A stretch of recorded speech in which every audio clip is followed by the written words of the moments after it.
முருகப்பெருமானே என் மூச்சுக்கு துணை என்று வாழும் மேஷராசி அன்பு சொந்தங்களுக்கு வணக்கங்க. எல்லாரும் எப்படி இருக்கீங்க? நலம் குறைவோ வளம் குறைவோ வாழ்க்கை எங்கேயோ போகுது. ஆனா என்னைக்கும் பயந்தது கிடையாது. நம்ம ராசிக்கு சின்ன வேணா ஆடா இருக்கலாம், ஆனா மற்றவங்களுடைய ஆட்டத்துக்கு அடிபணிய மாட்டோம்.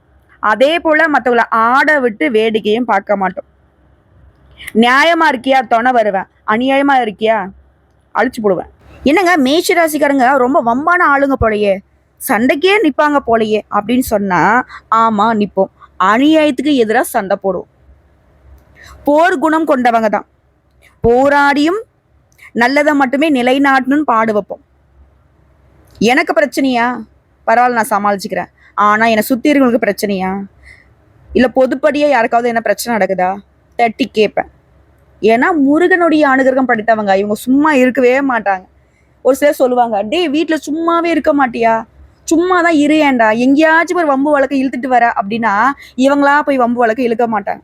இதா தப்பு தண்டா நடக்குது, உண்மைக்கு மாறா ஒரு விஷயம் நடக்குது, ஒரு நியாயமே இல்லாத விஷயம் நடக்குது, கண்டிப்பா இவங்க சும்மா இருக்க மாட்டாங்க. அது யாராக இருந்தாலும் சரி, அந்த தெய்வமே இறங்கி வந்தாலும் சரி, தெய்வமே இது வந்து தப்பு, நீ அமைதியாரு நான் பாத்துக்கிறேன் அப்படின்னு சொல்லி தெய்வத்தையே ஒதுக்கி வச்சு கூட அந்த உண்மைக்கு போய் துணை நிற்பாங்க.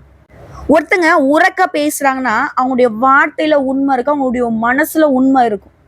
இதனாலதான் மேஷம் வந்துட்டு நல்ல உறக்க பேசுவாங்க. புரியுதுங்களா? இவங்க பேச்சுக்கள்லாம் அனல் பறக்கும். முருகப்பெருமான் எப்படிங்க, தீயோரை கழுவேற்றும் என் வேலையா, எப்படிங்க முருகான் அந்த வார்த்தை கேட்டா போதும் அரோகரா அப்படி ஒரு மாதிரி மனசுக்குள்ள உற்சாகம் பெருக்கெடுக்கும். நான் இருக்கேன்பா உனக்கு அப்படிங்கிற மாதிரி அந்த கந்த கடவுள் அந்த கருணை மூர்த்தியோடைய ஒட்டுமொத்த அந்த தைரியமும் நமக்கு வந்துடும்.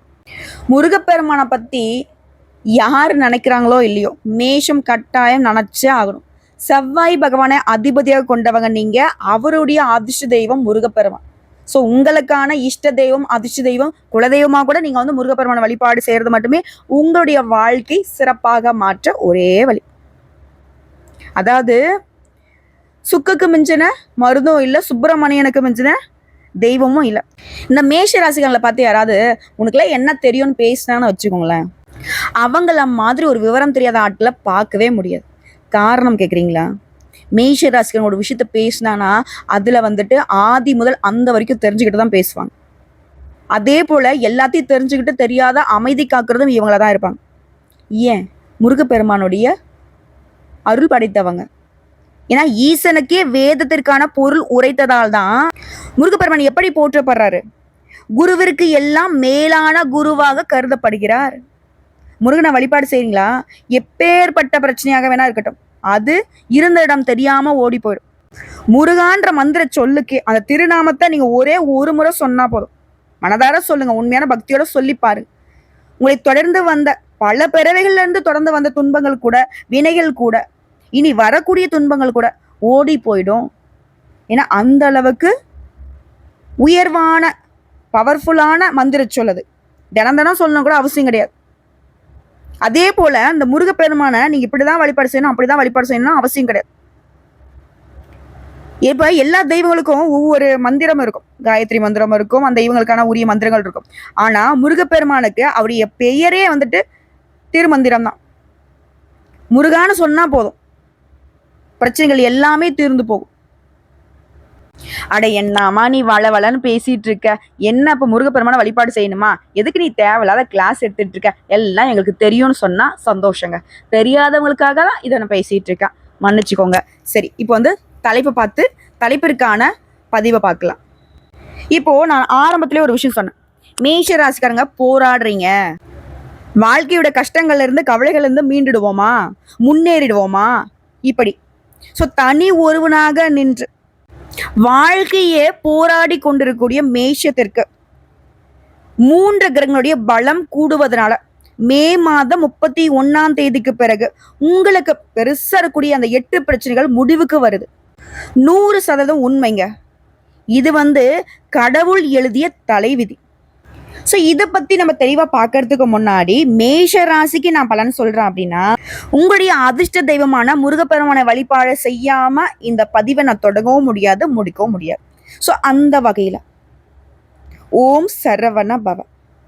செவ்வான் ஆணைய திருமேனி சேயே நாயன் துயத்தீரா எவ்வானவரும் ஏத்துகின்ற இறைவா இளம் பூரண போற்றி தெய்வாதன இல்லாத பரயோகியர் சிவதேசிக போற்றி செவ்வாய்க்கிழமை வந்தருள்வாய் செல்வ பழனி குக போற்றி.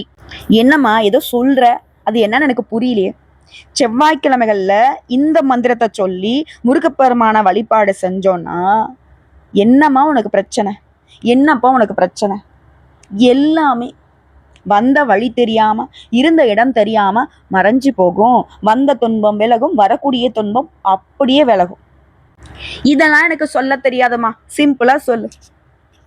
ஓ முருகப்பெருமானை போற்றி போற்றி. உடைச்சிங்களா?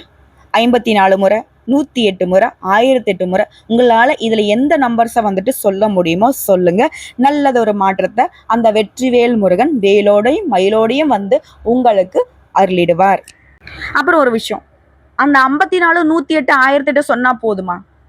54 முறை, 108 முறை, 1008 முறை ஓம் முருகப்பெருமானே போற்றி போற்றி இந்த மந்திரச்சொல்ல தான் சொல்லணும். புரிஞ்சதுங்களா? இதை அனுதினமும் சொல்ல ஆறுமுகன் துணையோட ஏறுமுகமாக வாழ்க்கை பயணிக்கும். வாழ்த்துக்களுங்க. இப்போ தலைப்பிற்கான பதிவுகளை பார்ப்போம். பொதுவாக மேஷம் அப்படின்னாவே என்னங்க? எண்ணற்ற நற்குணங்கள் கொண்டவங்க, அமைதியானவங்க, ஒழுக்கமானவங்க, மனித நேயம் கொண்டவங்க, இரக்க குணம் படைத்தவங்க, உண்மையின் அடையாளமாக திகழக்கூடியவங்க, தர்மத்துல தலை சிறந்தவர்களாக இருக்கக்கூடியவங்க. இவங்க மற்றவங்களுக்கு ஒரு உதாரணமா வாழ்ந்து காட்டணுங்கிறதுனால வாழ்க்கையில ஒவ்வொரு அடியுமே ரொம்ப கவனமா எடுத்து வைப்பாங்க. அதே போல வாழ்க்கையை பத்தின ஒரு தனி சித்தாந்தத்தை வகுத்து அதன்படி வாழக்கூடியவங்க இந்த மேஷ ராசிக்காரங்க. எப்பேற்பட்ட உயர்வான குணநலங்கள் பார்த்தீங்களா? இப்படிப்பட்ட மேஷம் ஏன் கஷ்டப்படுது, ஏன் தத்தளிக்குது, தவிக்குது?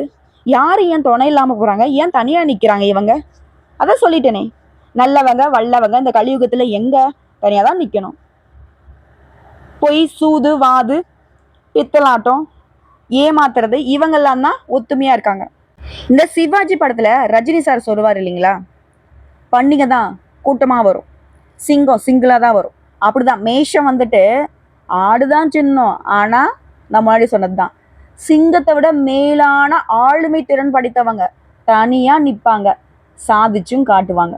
வெற்றியும் இவங்களோட தான், வெற்றி வேலனும் இவங்களோட தான் இல்லையா? சரிங்க, இப்போ அந்த 3 கிரகங்கள் பலம் பெறுதுன்னு நான் சொன்னேன்.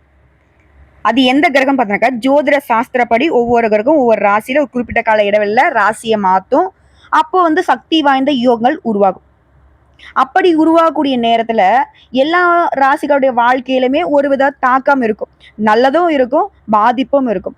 ஆனா இந்த 3 கிரகங்களுடைய அமைப்புங்கிறது மேஷ ராசிக்கு மே மாதம் 31க்கு பிறகு ஜூன் மாதத்துல இந்த சக்தி வாய்ந்த யோகம் உருவாகுது. இந்த யோகம் உங்களுக்கு எப்படிப்பட்ட பலன்களை கொடுக்க போகுதுன்னா, புத்திசாலித்தனத்தை அதிகப்படுத்தும். பேச்சு, படிப்பு, வியாபாரம் இது எல்லாத்துலயுமே வெற்றிகரமா இருக்க போறீங்க. ஏன்னா இது எல்லாத்துக்கும் அதிபதியா இருக்கக்கூடிய புதன் பகவான், நவகிரகங்களுடைய தலைவன்னு சொல்லக்கூடிய சூரிய பகவான் மற்றும் தேவர்களின் குருவான குரு பகவான், இவங்க 3 பேருடைய சேர்க்கையும் மிதுன ராசியில உருவாகுவதனால, அதாவது மிதுனம்ங்கிறது யாருங்க? புதன் பகவானுடைய வீடு. குறிப்பா அந்த கிரகனுடைய சக்தி திரிகிரக யோகத்தை உருவாக்குது. இந்த யோகமானது மிதுன ராசியில பார்த்தீங்கன்னாக்கா 50 வருஷத்துக்கு முன்னாடி உருவாச்சு. இப்ப திரும்பவும் 50 ஆண்டுகளுக்கு பின்னாடி மிதுன ராசியில உருவாகி இருக்கு. இந்த யோகத்துடைய தாக்கம்ங்கிறது, இந்த யோகத்துடைய பலன் அப்படிங்கிறது உங்க வாழ்க்கையில கூடிய 8 பிரச்சனைக்கு முடிவு கொடுக்குதுன்னு சொன்ன இல்லையா? அத மொதல் விஷயம் பணம், பொருளாதாரம், பயங்கரமான கஷ்டம். இப்போ பொருளாதார ரீதியா நல்ல வளர்ச்சியை பார்க்க போறீங்க. அடுத்த 2வது பிரச்சனை, தெய்வத்தை கூட வழிபாடு செய்ய முடியலைங்க. ஒரு மாதிரி மனசே பார்த்தீங்கன்னா குழப்பத்துல, கோயிலுக்கு போகலான்னு நினைப்போம், ஆனா போக முடியாது. தெய்வத்துக்கும் மேஷராசிக்கும் இருக்கக்கூடிய அந்த கனெக்ஷனே அப்படிங்கிறத சுத்தமா அத்து போயிருக்கும். ஆனா இப்போ தெய்வ வழிபாட்டுல நாட்டம் அதிகரிக்கும். நீங்க தள்ளி வைத்திருந்த காரியங்களை எல்லாத்தையுமே இப்ப செய்ய தொடங்குவீங்க. புரியுதுங்களா? உங்களால சாமியும் கும்பிட முடியாம இருந்துச்சு, எந்த ஒரு காரியத்தையுமே தொடங்க முடியாமலும் இருந்துச்சு. ஸோ 2வது பிரச்சனை ஓவர். 3வது பிரச்சனை, சதா நேரமும் பெத்தவங்க கிட்ட சண்டை சச்சரவு. சொந்த பந்தங்களே பார்த்தீங்கன்னாக்கா இவங்களை ஒதுக்கி வச்சிருப்பாங்க.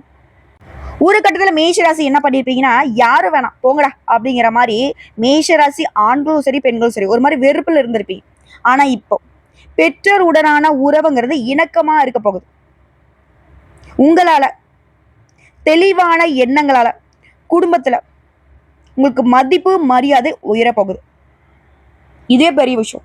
குடும்பம் நம்மளை மதிச்சிட்டாங்கன்னா போதுங்க, மற்ற எல்லாத்தையும் ஒரு கை பார்த்துடலாம். அடுத்ததா 4வது பெரிய பிரச்சனை ஆரோக்கியம் தாங்க.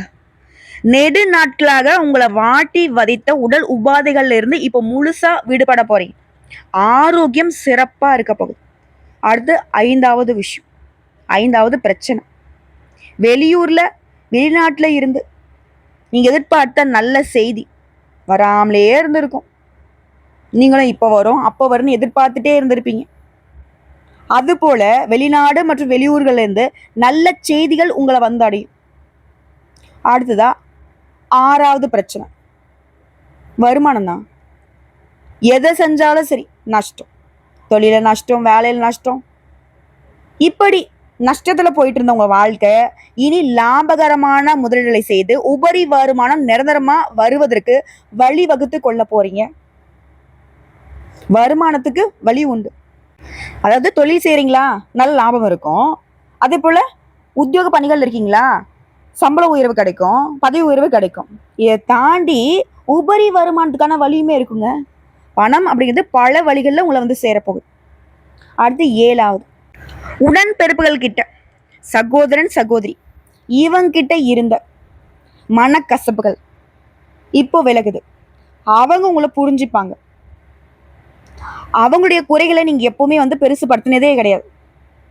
அதே போல அவங்களுமே உங்களுடைய நல்ல மனசை புரிஞ்சுக்கிட்டு அவங்க செஞ்ச தப்பை உணர்ந்து மன்னிப்பு கேட்டு வந்து நிற்பாங்க. ஸோ குடும்பத்துல ஒற்றுமை பலப்படுது. எல்லாத்துக்கும் மேல 8வது பெரிய பிரச்சனை, உங்களை ஏமாத்துறாங்க இல்லையா. இத்தனை நாளா அவங்க நல்லா இருக்காங்கன்னு நினைச்சிட்டு இருந்தாங்க. நம்ம இவங்களை ஏமாத்துறோம், நமக்கு இனி ஒரு நல்ல காலம் தான் அப்படின்னு நினைச்சிட்டு இருப்பாங்க. ஆனா உங்களை ஏமாத்துற நொடியிலிருந்தே அவங்க வாழ்க்கை நல்லா இருந்தாலும் நிறைய விஷயங்கள்ல நஷ்டத்தை பார்த்துருப்பாங்க. ஸோ அப்படி உங்களை ஏமாத்துறவங்க இப்போ உங்ககிட்ட வந்து மன்னிப்பு கேட்டு நிற்பாங்க. இந்த காலகட்டத்தில் அவங்களுக்கு நீங்க மன்னிப்புமே கொடுக்க போறீங்க. மன்னிக்கிறது பெரிய மனுஷனுடைய தன்மை இல்லையா. அதுல எப்பவுமே மேஷராசி உயர்வானவள் தான். எல்லாத்துக்கும் மேல உத்தியோக பணிகள் இருக்கீங்களா, உயர் அதிகாரிங்க இத்தனை நாளா என்ன செஞ்சாலும் சரி, நம்ம நல்லதை செஞ்சாலும் சரி அது நமக்கு கெட்டதா வந்திருக்கும். ஆனா இப்போ தனியார் துறையோ அரசாங்கத்துறையோ இல்லை கூலி வேலையை செய்தாலும் சரி, உங்களுக்கு மேல இருக்காங்க பாத்தீங்களா, அவங்க உங்களுக்கு ஆதரவு கொடுப்பாங்க, உங்களுக்கு உறுதுணையா இருப்பாங்க. உங்களுடைய பெரும்பாலான விருப்பங்களை நிறைவேற்றி கொள்ளக்கூடிய வாய்ப்பை கொடுப்பாங்க. கூட வேலை பார்க்குறவங்க கிட்ட பொறாம அதிகமா இருக்கு ஓகேங்களா, அவங்க கிட்ட பார்த்து கொஞ்சம் சூதானமா இருந்துக்குவாங்க. அதே போல அன்றாட பணிகளை சிறப்பா செஞ்சு முடியும். சின்ன ஒரு குறை கூட வரக்கூடாது. நேரம் காலம் பார்க்காம உங்களுடைய வேலையை கடமையை கரெக்டாக செஞ்சு முடிச்சுக்கோங்க. அதே போல நீங்க எதிர்பார்த்து இருந்த பதவி உயர்வு இடமாற்றம் இப்போ கிடைக்கிறதுக்கு வாய்ப்பு அதிகம். அதே போல பணத்துக்கு குறைவே இல்லைங்க, நிறைவான தனவரவு இருக்கு. இந்த நேரத்தை நீங்க கரெக்டாக பயன்படுத்திட்டீங்கன்னா சிக்கன நடவடிக்கையின் மூலம் ஓரளவு பணத்தை சேமிச்சு வச்சுக்க முடியும். ஸோ அதனால சேமிப்புல கவனம் வச்சுக்கோங்க. இது வியாபாரிகளை பொறுத்த வரைக்கும் கடன் விஷயத்துல கவனமா இருந்துட்டீங்கன்னா மனநிறைவுக்கு குறைவு இருக்காது. வியாபாரம் லாபகரமா நடக்கும். நாளுக்கு நாள் உங்களுடைய கஸ்டமர்ஸ் கிட்ட நல்ல மதிப்பை பெறுவீங்க. வியாபாரத்துல வளர்ச்சி காண்பது ரொம்ப அவசியம். அதே நேரத்துல அவங்கள வந்து கொஞ்சம் திருப்தி அடைய வைக்கக்கூடிய வகையில தரமான பொருட்களை கொள்முதல் பண்ணுங்க. வியாபாரத்தை பெருக்க இது உதவிகரமா இருக்கும். தொழில வளர்ச்சி இருக்கும், வருமானம் சீரா இருக்கும். அதே நேரத்துல கூடவே வந்து சுப செலவுகளும் வரும். அது உங்களுக்கு சந்தோஷம் கொடுக்கும். ஒழுங்கா திட்டமிட்டு முறைப்படி நீங்க செயல்படுவதன் மூலம் தொழில அதிகப்படியான முன்னேற்றம் பார்க்க முடியும். அடுத்து கலைத்தொழில் இருக்கவங்க, இடைத்தரகர்கள் இருக்காங்க இல்லையா, ஒத்துழைப்பை எதிர்பார்க்காம நீங்க நேரடியா முயற்சி செஞ்சீங்கன்னா புதிய வாய்ப்புகள் கிடைக்கும். மகிழ்ச்சிக்கு இடம் இருக்கு. அதே போல வரக்கூடிய வாய்ப்பை நம்ம ரேஞ்சுக்கு இதெல்லாம் சாதாரணம் அப்படின்ற மாதிரி ஒதுக்கி வச்சீங்கன்னா அது வந்து பெரிய இழப்புகளுக்கு கொண்டு போய் விட்டுடும். ஸோ சின்ன வாய்ப்போ பெரிய வாய்ப்போ பயன்படுத்துங்க. அதே போல வெளியூர் பயணங்களை அடிக்கடி போயிட்டு வரக்கூடிய வாய்ப்பு இருக்கு. சக கலைஞர்கிட்ட சுமூகமா நடந்துக்கிறதுக்கு பாருங்க. நல்ல பெயரை காப்பாற்றிக்கிறதுக்கான வழியை பாருங்க. வண்டி வாகன வசதிகள் பெருகுது. கலைஞர்கள்லாம் உங்களுடைய திறமைகளை வெளிக்காட்டுவதற்கு வாய்ப்புகள் அமையும்.